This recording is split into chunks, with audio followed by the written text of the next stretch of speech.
क्या होगा अगर आपको पता चले कि आप जिस लड़की को पसंद करते हैं उसे रोज भूलने की बीमारी थी। हर नई सुबह के साथ उसका वही दिन दोबारा शुरू होता है और वो पिछले दिन का सब कुछ भूल जाती है। ये कहानी है ऐसे ही एक आदमी की जो हार नहीं मानता और रोज के रोज अपनी गर्लफ्रेंड को प्रपोज करके अपने रिलेशन को जिंदा रखता है। कैलाश वाणी आपका स्वागत करता है। आज हम बात करने जा रहे हैं 51 डेट्स की। आगे बढ़ने से पहले चैनल को जरूर सब्सक्राइब करें। कहानी के शुरुआत में दिखाया गया है हेनरी रॉथ नाम के एक आदमी को जो अलग अलग लड़कियों के साथ अफेयर रखता था। अक्सर उनसे मिलते वक्त वो अपने नाम बदलकर बताया करता था। एक मायने में आप उसे वुमेनाइजर भी समझ सकते हैं। लड़कियां भी उसके साथ समय बिताकर काफी खुश रहा करती थी, लेकिन जैसे ही रिश्ते की बात आगे बढ़ाने पे आती थी वो किसी न किसी बहाने से रिश्ता तोड़कर फरार हो जाता था। हेनरी पेशे से एक पानी के जानवरों का केयरटेकर था और एक दिन जब वो अपनी बोट में कहीं जा रहा था तो तेज हवाओं के कारण उसकी बोट में खराबी आ गई, जिस कारण अपनी बोट को रिपेयर शॉप में देने के बाद वो एक ऐसे रेस्टोरेंट में जाता है जहां उसकी नजर पड़ती है लूसी पर, जो कि वहीं एक टेबल पर बैठकर ब्रेकफास्ट कर रही थी। और वो नोटिस करता है कि लूसी ब्रेकफास्ट करते वक्त पैनकेक से घर बनाती है। वहां से अपने वाटर पार्क में जाके हेनरी अपनी असिस्टेंट एलेक्सा को बताता है कि उसे एक लड़की पसंद आई है और अगले दिन जाके वो उससे बात करेगा। अगले दिन सेम रेस्टोरेंट सेम टेबल पे लूसी वहीं बैठ के फिर से पैनकेक से घर बना रही थी, तो हेनरी ने उसके घर बनाने में मदद के बहाने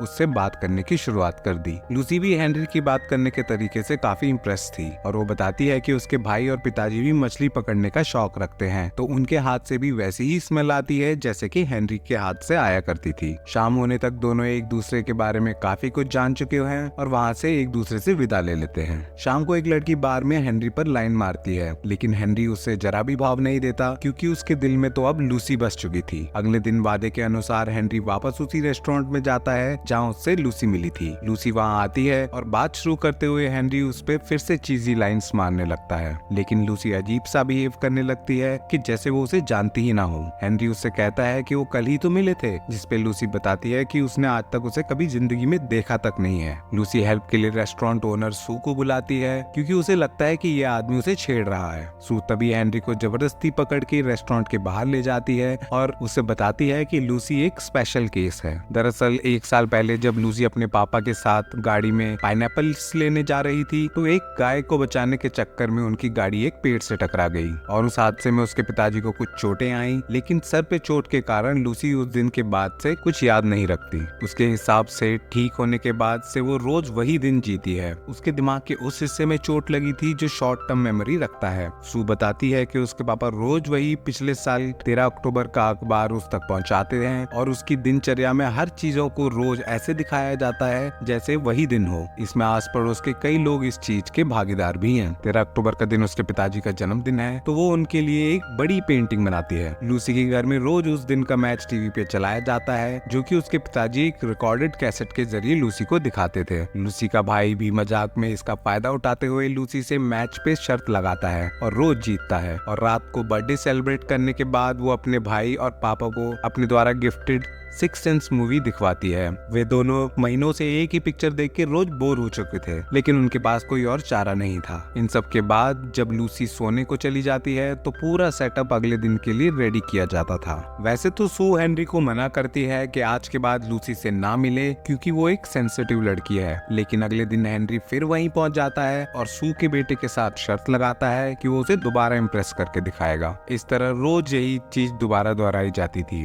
हेनरी रोज वहाँ आता था और रिजेक्ट होने के बाद भी फिर नए दिन की शुरुआत नए सिरे से किया करता था। और एक दिन जब बात थोड़ी आगे बढ़ी तो कैफे ओनर सू ने लूसी के पिताजी को कॉल करके बता दिया और जैसे ही लूसी के पीछे हेनरी उसके घर पहुंचा तो वहाँ लूसी के पापा और उसका भाई उसे गेट पे मिले। उन्होंने उसे सख्ती से समझाया कि लूसी का केस नॉर्मल नहीं है और कोई उसका गलत फायदा ना उठाए, इसलिए वो नहीं चाहते कि कोई भी अनजान आदमी उसके नजदीक आए। लूसी के पिताजी हेनरी को लूसी से दूर रहने की सख्त हिदायत देते हैं, लेकिन हेनरी कहाँ मानने वाला था। वो लूसी के घर और कैफे के रास्ते के बीच में ही लूसी को गाड़ी खराब होने के बहाने रोकने लगा ताकि उससे बात कर सके। यहाँ भी उसे तरह तरह के फेलियर्स देखने को मिले, लेकिन वो लगातार ट्राई करता रहा। और एक दिन लूसी से पहले उसके पापा और भाई वहाँ पहुँच गए और वे उसे अपने घर बुलाते हैं और दिखाते हैं कि जब भी उनकी बेटी हेनरी से मिलती है उसके अगले दिन वो बहुत खुश रहती है और पेंटिंग करते वक्त वो गाना रोज गाया करती है जो लूसी बचपन में फिशिंग के दौरान एक टेप पे रिकॉर्ड करके ले जाती थी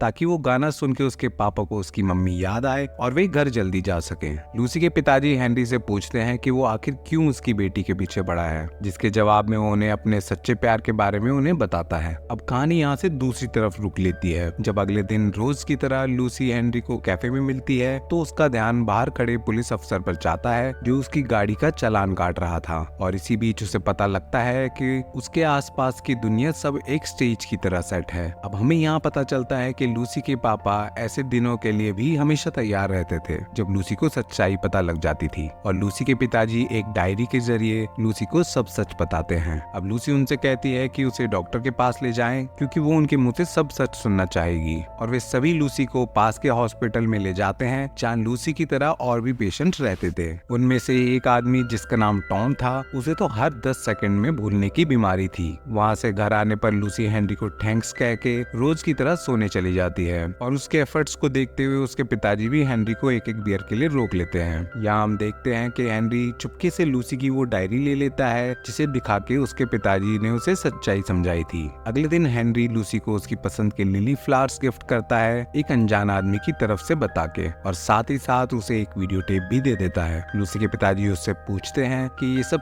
क्या है, तो वो जवाब देता है कि वो कुछ डिफरेंट ट्राई करना चाहता है। अगर सक्सेसफुल नहीं भी हुआ तो एक ही दिन वेस्ट होगा। इस वीडियो टेप पे सब कुछ बताया हुआ था कि क्या क्या हुआ है बीते दिनों में और कैसे एक एक्सीडेंट की वजह से लूसी सब कुछ भूल गई है। इस वीडियो में वो कैफे के सभी लोगों को शामिल करता है ताकि लूसी को बुरा फील ना हो और उसे पता लगे कि उसके इर्द गिर्द सभी लोग उसकी केयर करते हैं। अब ऐसा रोजाना होने लगा और रोज छुपाने के बजाय लूसी की दिन की शुरुआत सच्चाई बता के होने लगी। और लूसी भी बहुत खुश थी ये सब जान के कि हेनरी रोज इतने एफर्ट्स करता है। धीरे धीरे वे दोनों काफी नजदीक आने लगे, लेकिन एक दिन रात को दोनों एक साथ ही बेड पे सो गए थे, जिस कारण अगले दिन बजाय इसके कि उसे सच्चाई बताई जाती, लूसी को हेनरी का चेहरा उसके सामने दिखता है और वो पैनिक कर जाती है और एक डंडे से मार के हेनरी को बेहोश कर देती है। थोड़ी देर बाद चीजें नॉर्मल होती हैं और लूसी का फैमिली डॉक्टर ऐसे ही हेनरी से उसके काम धंधे के बारे में पूछता है, जिसपे वो बताता है कि उसके कई प्लान्स हैं लेकिन लूसी को वो ऐसी हालत में नहीं छोड़ सकता। लूसी ये सब ऊपर से चुपचाप सुन रही थी और थोड़ी देर बाद वो हेनरी से मिलने जाती है और उसे बताती है कि वो एक डायरी लिख रही थी जब से हेनरी ने उसे वो वीडियो दिखाना शुरू किया है और वो चाहती है